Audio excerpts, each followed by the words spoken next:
ঘটনা ঘটছে। আমি মানে রান্নাঘর গুছাচ্ছি, আর আমার যে টিনের দরজাটা আছে ওইখানে দেখি যে অনেকগুলো পাতা ছিল। এই পাতাগুলো উঠাইতে দেখি একদম একটা সাপ।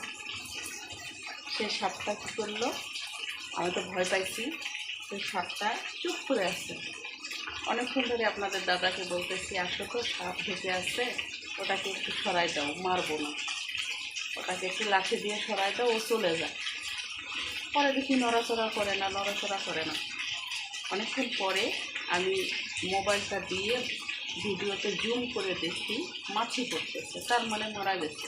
তো কীভাবে যে আসলো আর কীভাবে যে মানে মরে পড়ে আছে, পরে ওইটাকে আমি লাঠি দিয়ে অন্যদিকে একটু দরজা দিয়ে ফেলাই দিচ্ছি। আপনার দাদাকে বললাম যে কেন বন্ধ আসতেছে, একটু দেখে আসো তো, যদি কাছাকাছি পড়ে থাকে তো একটু দূরে ফেলাই দাও।